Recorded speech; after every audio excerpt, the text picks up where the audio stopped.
ഇന്നിവിടെ വന്നേക്കുന്ന ഒരു ലോഡ് ചെടിയാണ്, ഒരു വലിയ ലോഡ് ചെടിക്കകത്ത് എന്തൊക്കെയാണ് വന്നേക്കുന്നത്. ഇത് റോസിഡ പ്ലാന്റ് മുതൽ നിക്കോഡിയ പ്ലാന്റിൻ്റെ ചെറിയ തൈ വരെ കൊണ്ടുവന്നിട്ടുണ്ട്. അതേപോലെ തന്നെ നാളെ ഒരു ലോഡ് വരുന്നുണ്ട്. അതേപോലെ നിങ്ങൾക്ക് ഡീറ്റെയിൽഡ് ആയിട്ടുള്ള വീഡിയോ സ്കിപ്പ് ചെയ്യാതെ കണ്ടു കഴിഞ്ഞാൽ കാണാനായിട്ട് സാധിക്കും. അതേപോലെ ഇത് നിക്കോഡിയ പ്ലാന്റ് ആണ്. നിങ്ങളെല്ലാവരും ആഗ്രഹിച്ചുകൊണ്ടിരുന്ന സമയത്ത് തന്നെ ഇത് നിറച്ച് ഫ്ലവർ ചെയ്തു. ഇതിനെ പറ്റിയിട്ടുള്ള വിശേഷങ്ങളൊക്കെ കാണാം. അതേപോലെ തന്നെ നമ്മൾ എരബിഡിയൻ സസ്യമാണ് ഈ കാണുന്നത്. എരബിഡിയൻ സസ്യത്തിനെ നമ്മൾ ഡിസ്പ്ലേക്ക് കൊണ്ടുവന്ന് വെച്ചേക്കുന്നതാണ് ആശ്രമം മൈതാനത്ത്, കൊല്ലം ജില്ലയിലെ ആശ്രമം മൈതാനത്താണ് ഈ ഡിസ്പ്ലേയിൽ ഈ പ്ലാന്റ് കൊണ്ടുവന്ന് സെറ്റ് ചെയ്തേക്കുന്നത്. നിൽക്കുന്ന ആശ്രമം മൈതാനത്താണ്, നമ്മളെ എക്സിബിഷൻ നടക്കുന്ന ഭാഗത്താണ് നമ്മൾ ഇന്ന് വന്നേക്കുന്നത്. നമ്മളെ എരബിഡിയൻ സസ്യമാണ്. ഇതേപോലെ എന്തൊക്കെയാണ് ഇന്ന് ഇവിടെ ഉള്ളത് എന്നൊക്കെ നമുക്ക് ഡീറ്റെയിൽഡ് ആയിട്ടൊന്ന് കാണാം. കൊല്ലത്ത് ആശ്രമം മൈതാനത്താണ് നമ്മൾ എക്സിബിഷൻ നടക്കുന്നത്. അന്നേരം ഇവിടെ വരുന്ന സമയത്ത് എന്തൊക്കെ കാണാനുണ്ടെന്നൊക്കെ പറഞ്ഞു കഴിഞ്ഞാൽ നമുക്ക് നോക്കാം.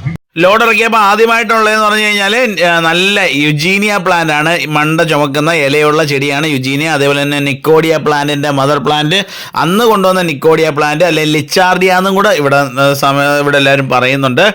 നല്ല ഭംഗിയാണ്, ഇല കാണാൻ തന്നെ വളരെ മനോഹരമാണ്. അതുകൊണ്ട് ആ ലോഡ് വണ്ടിക്കകത്തുനിന്ന് ഈ ലോഡ് വണ്ടിക്കകത്തോട്ട് സാധനങ്ങൾ കുറച്ച് നമ്മളെ നേഴ്സറിയിലോട്ട് കൊണ്ടുവരികയും ചെയ്യുന്നുണ്ട്.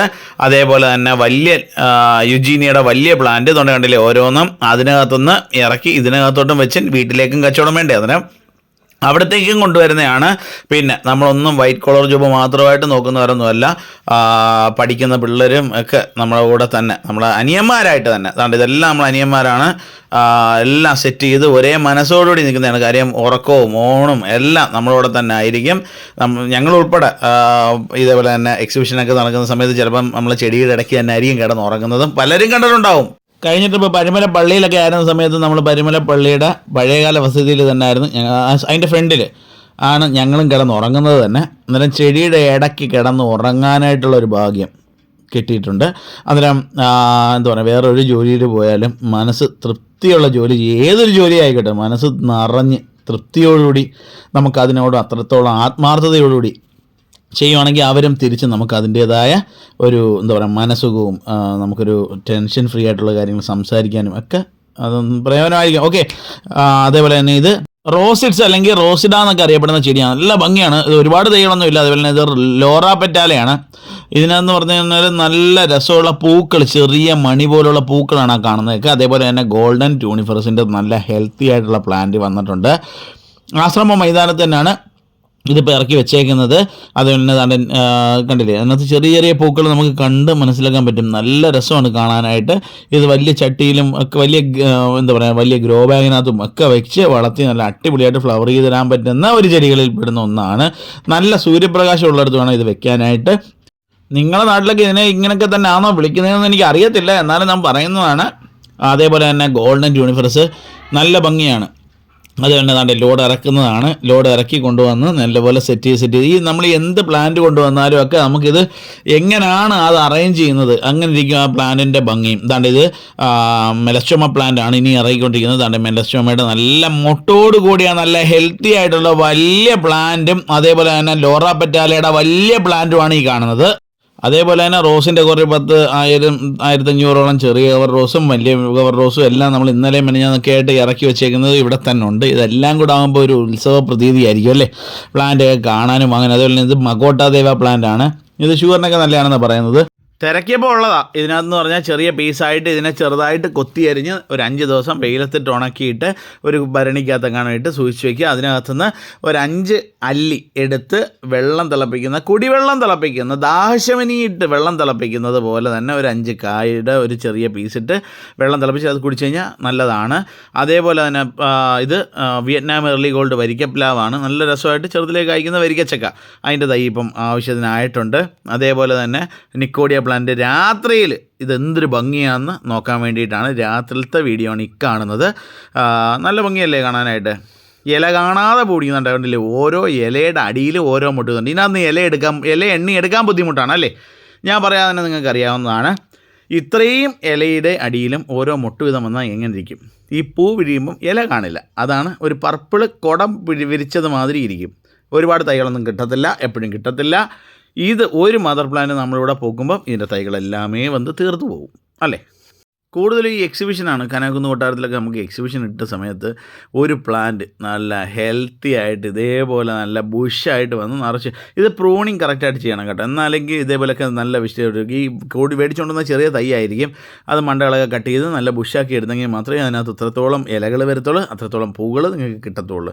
അല്ലാതെ ഈ വലിയ പ്ലാന്റുകൾ കാണുമ്പം നമ്മൾ ആഗ്രഹിച്ച് മേടിച്ചുകൊണ്ട് വയ്ക്കും, പിന്നെ അതിനകത്തോട്ട് തിരിഞ്ഞു നോക്കത്തില്ല, അങ്ങനെ പ്ലാന്റ് നശിച്ചു പോകും. ഇതല്ലേ സാധാരണ സംഭവിക്കാറ്, ഉള്ള കാര്യമല്ലേ.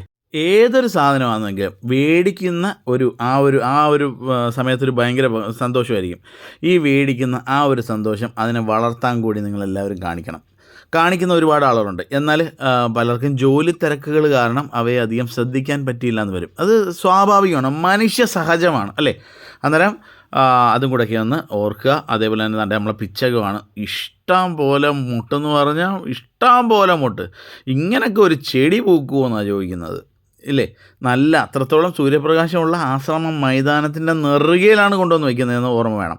അത്രത്തോളം പൂക്കൾ ആ ഓരോ 7 അടിയിൽ നിന്ന് 2 3 മുട്ടുകൾ വീതമാണ് വരുന്നത്. കണ്ടില്ലേ എത്രമാത്രം പൂക്കൾ അതിനകത്ത് വരുന്നതെന്ന്. പിച്ചകത്തിൻ്റെ തൈയാണ്. സമയം കിട്ടുമ്പം എപ്പോഴെങ്കിലും ഇവിടുന്ന് വന്ന് മേടിക്കണമെന്നൊന്നുമില്ല. നിങ്ങളെ നാട്ടിൽ നിന്ന് നിങ്ങൾ കിട്ടുന്നതാണെന്നുണ്ടെങ്കിൽ ഇതേപോലെ വെള്ളപ്പിച്ചകത്തിൻ്റെ ഒരു തൈ മേടിച്ച് വെക്കാനായിട്ട് ശ്രദ്ധിക്കുക.